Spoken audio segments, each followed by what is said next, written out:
Good morning students, स्वागत है आप सभी का एक और नई वीडियो में। आज हम करने जा रहे हैं विज्ञान की वर्कशीट नंबर 16 जो कि क्लास 10th की वर्कशीट है। और ये जो वर्कशीट है वो है 11 अगस्त 2021 की। आज की इस वर्कशीट में हम जानेंगे कि विस्थापन अभिक्रिया और द्विविस्थापन अभिक्रिया क्या होती है। पर इसको पढ़ने से पहले ज़रा हम रिवाइज़ कर लेते हैं कि हमने पुरानी वर्कशीट में क्या किया था।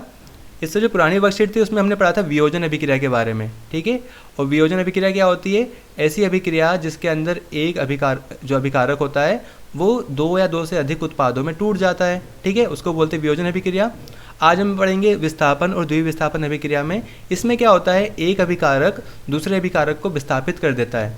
अब वो ऐसा करते कैसे है, क्योंकि देखो अगर एक अभिकारक की जो प्रतिक्रियाशीलता होती है जिसको इंग्लिश में बोलते हैं रिएक्टिविटी, अगर वो ज़्यादा होगी दूसरे के मुकाबले तो वो उसको आसानी से क्या कर देगा, डिस्प्लेस कर देगा, यानी कि विस्थापित कर देगा। यानी कि हमें पढ़ना है कि अलग अलग तत्वों की, देखो आपको अच्छे से पता है कि जो अलग अलग तत्व होते हैं उन सबकी जो प्रतिक्रियाशीलता होती है यानी कि रिएक्टिविटी होती है वो अलग अलग होती है। तो जिसकी ज़्यादा रिएक्टिविटी होगी वो कम रिएक्टिव जो एलिमेंट होगा उसको क्या कर देगा, डिस्प्लेस कर देगा। वही हम समझने वाले हैं। तो इसको याद करने के लिए यहाँ पे देखो एक छोटी सी टेबल बनी हुई है, एक लाइन लिखी है जो कि काफ़ी मज़ेदार है। देखो यहाँ क्या लिखा है, यहाँ लिखा है काशीनाथ का माली आलू ज़रा फीके पकाता है क्योंकि होगा एज्ड। तो इसका मतलब क्या है? इसका मतलब देखो काशी के लिए के का यूज़ किया गया है, नाथ के लिए Na जिसको सोडियम बोलते हैं, के पोटेशियम होता है, ठीक है। का के लिए सी है यानी कैल्शियम, माली यानी Mg मैग्नीशियम, आलू यानी Al एल्यूमिनियम, यानी अलग अलग तत्व दे रखे हैं और उनकी जो रिएक्टिविटी है यानी प्रतिक्रियाशीलता है उनको घटते क्रम में लिखा हुआ है। घटते क्रम का मतलब है कि जो ऊपर वाला पोटेशियम है वो सबसे अधिक अभिक्रियाशील है, फिर सोडियम आता है, फिर कैल्शियम आता है, फिर मैग्नीशियम आता है। इस टाइप से जो नीचे बढ़ते जाएंगे ना, तो जैसे जैसे नीचे आते जाएंगे वैसे वैसे अभिक्रियाशीलता क्या होगी, घटती जाएगी, ठीक है।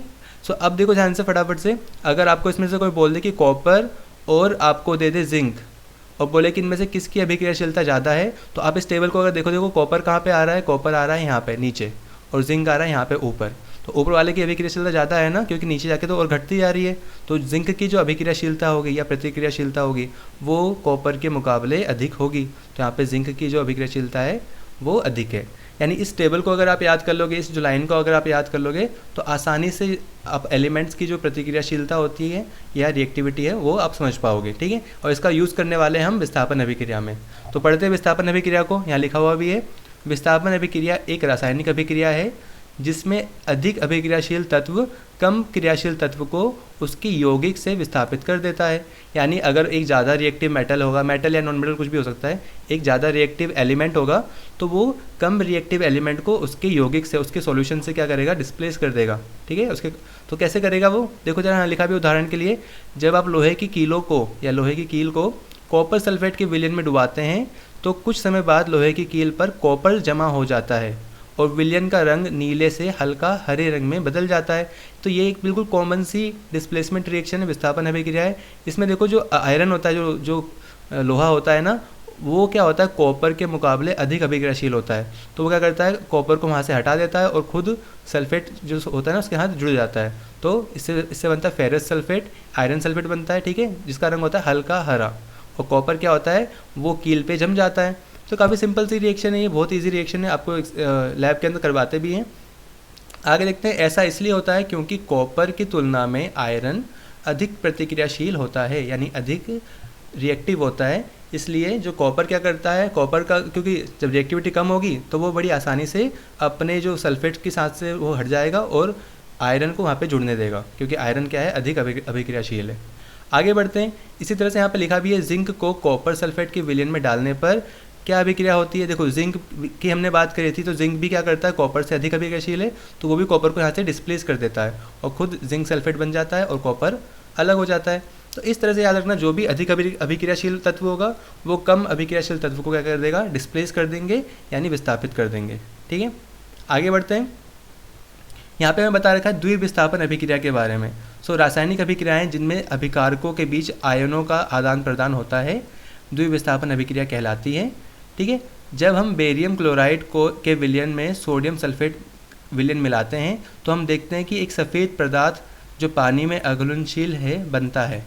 बनने वाले इस अघुलनशील पदार्थ को अवक्षेप कहते हैं, यानी प्रेसिपिटेट कहते हैं।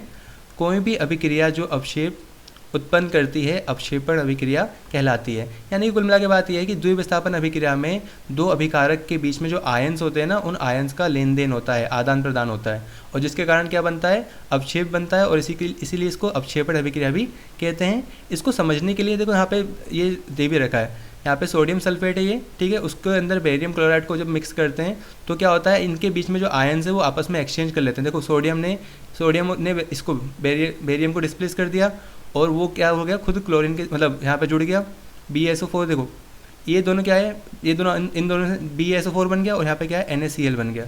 यानी इन दोनों ने अपने आयन को एक्सचेंज करा है, आयन को आदान प्रदान करा है, और जिससे ये जो BaSO4 बना है ये एक तरह का प्रेसिपिटेट है। देखो सॉलिड लिखा है ना, यानी ये प्रेसिपिटेट है, और ये वाइट रंग का होता है, वाइट कलर का। यहाँ लिखा हुआ, आगे भी लिखा हुआ है कि जो BaSO4 यानी बेरियम सल्फेट का सफ़ेद अपक्षेपण SO4 2- और Ba2+ की अभिक्रिया से बनता है।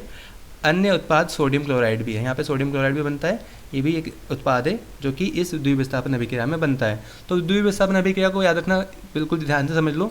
ऐसी अभिक्रिया जिसमें अभिकारक अपने आयनों का आदान प्रदान करे और इसके अंदर अपक्षेप बनता है, इसलिए इसको अपक्षेपण अभिक्रिया भी कहते हैं। तो दोनों अभिक्रिया, यानी कि चाहे विस्थापन अभिक्रिया हो चाहे द्विविस्थापन अभिक्रिया हो, हमने दोनों को रीड कर लिया है, समझ लिया है। आगे बढ़ते हैं, यहाँ पे आते हैं प्रश्न उत्तर पे। यहाँ पे कुछ प्रश्न उत्तर दिए हुए हैं, हम उनको सोल्व करेंगे 1 बाय 1। पहला लिखा है कि दिए गए युग्म में से अधिक क्रियाशील तत्व की पहचान कीजिए, यानी जो ज़्यादा क्रियाशील है उसको पहचानना है। सोडियम और मैग्नीशियम की बात करें, याद रखना, तो सोडियम ऊपर आता है तो सोडियम अधिक अभिक्रियाशील होगा। यहाँ देखो ये रहा सोडियम और ये रहा मैग्नीशियम, तो सोडियम ऊपर आ रहा है ना, तो ये क्या है, अधिक अभिक्रियाशील है। तो यहाँ पे आपको क्या लिख देना है, सोडियम लिख देना है। अब इसको किससे लिखोगे, देखो A लिख के, ये जो लिखा है ना सोडियम और मैग्नीशियम लिख लेना, इसके बाद यहाँ पे लिख देना अधिक अभिक्रियाशील या अधिक क्रियाशील लिख देना सिर्फ, ठीक है। अधिक क्रियाशील लिखने के बाद क्या डालोगे, कौन सा इन दोनों में से, सोडियम क्या है, अधिक है, तो इसके बराबर में इक्वल में लिख देना सोडियम, ठीक है। वैसे ही हम आगे बढ़ेंगे तो देखो एल्यूमिनियम और कॉपर की बात करें तो देखो एल्यूमिनियम ऊपर आता है तो एल्यूमिनियम क्या होगा, कॉपर के मुकाबले अधिक अभिक्रियाशील होगा। ये देखो ये रहा एल्यूमिनियम, ठीक है, और कॉपर कहाँ है, ये रहा कॉपर नीचे, तो ये ऊपर आ रहा है ना, तो ये अधिक अभिक्रियाशील होगा या अधिक क्रियाशील होगा। तो यहाँ पे आपको एल्यूमिनियम को अलग करके लिखना है, यहाँ पे सोडियम था, ठीक है, यहाँ पे एल्यूमिनियम है। अब इसकी बात करें देखो जिंक और एल्यूमिनियम की, तो देखो ध्यान से देखो, ऊपर हम जाएंगे दोबारा से, देखो ये रहा एल्यूमिनियम और ये रहा जिंक, उसके बिल्कुल तुरंत नीचे, तो एल्यूमिनियम देखो ऊपर आ रहा है ना, इसलिए वो अधिक अभिक्रियाशील या अधिक क्रियाशील होगा। तो यहाँ पे आपको एल्यूमिनियम पे ही सर्कल लगाना है, एल्यूमिनियम को ही लिखना है अधिक क्रियाशील में। देखो यहाँ पे आयरन और कॉपर दे रखा है, अभी हमने ऊपर पढ़ा था कि आयरन क्या करता है, कॉपर को डिस्प्लेस कर देता है, तो आयरन क्या होता है, अधिक अभिक्रियाशील होता है। तो यहाँ पे इसको आयरन को आपको अलग करके लिखना है। इसके बाद देखो नीचे कुछ लिखा हुआ है, उसे पढ़ लेते हैं। एक और प्रश्न है, प्रश्न जो सेकेंड है उसमें लिखा है कि अदिति ने लोहे की कीलों को कॉपर सल्फेट के विलयन में डुबोया, तबस्सुम ने तांबे के तार को आयरन सल्फेट के विलयन में डुबोया। कुछ समय बाद अदिति ने देखा कि लोहे की कील पर तांबा जमा हो गया है तथा विलयन के रंग में परिवर्तन हो गया है। तबस्सुम ने तांबे के तार पर कोई जमाव नहीं देखा और रंग में भी कोई बदलाव नहीं देखा, क्योंकि देखो यहाँ पे साफ सी बात है, आपने पढ़ा था कि जो आयरन होता है, जो लोहा होता है, वो कॉपर के मुकाबले ज़्यादा अभिक्रियाशील है, तो इसलिए यहाँ पे उसने वो कॉपर को डिस्प्लेस कर दिया होगा। पर क्योंकि कॉपर कम अभिक्रियाशील होता है, इसलिए वो आयरन जो सल्फेट था ना, उसके सॉल्यूशन में से आयरन को डिस्प्लेस नहीं कर पाया होगा, ठीक है, इसलिए यहाँ पे कोई जमाव तबस्सुम ने नहीं देखा। तो इसका आंसर क्या होगा, यहाँ पे क्वेश्चन पूछा गया है कि लोहे की कील पर तांबा जमा हुआ, क्योंकि देखो क्यों जमा होगा, क्योंकि पहले लिखा है कि तांबा लोहे की अपेक्षा अधिक अभिक्रियाशील होता है। नहीं, ऐसा नहीं है, बिल्कुल भी तांबा तो नहीं होता। लोहा तांबे की तुलना में अधिक प्रतिक्रियाशील होता है, तो ये बिल्कुल सही ऑप्शन है सेकंड वाला, सेकंड को आपको टिक करना है। थर्ड में क्या लिखा है, लोहा और तांबा दोनों समान रूप से प्रतिक्रियाशील होते हैं, तो ये तो हो नहीं सकता, तो इसका आंसर क्या होगा, सेकंड वाला ऑप्शन क्या है, बिल्कुल सही आंसर है इसका। अब आते हैं बी पे, देखो बी में लिखा है अदिति ने क्या रंग परिवर्तन देखा होगा। अदिति का देखो क्या, लाल से हरा रंग नहीं, नीले से हल्का हरा, हाँ ये हो सकता है, हल्का हरा से नीला ये नहीं हो सकता, और ये पीला से हरा ये तो बिल्कुल नहीं हो सकता। तो यहाँ पे आएगा नीले से हल्का हरा, क्योंकि जो कॉपर सल्फेट होता है ना, उसका सोल्यूशन क्या होता है, नीला, और जब उसके अंदर आयरन को डुबोते हैं तो उसका रंग क्या हो जाता है, हल्का हरा हो जाता है।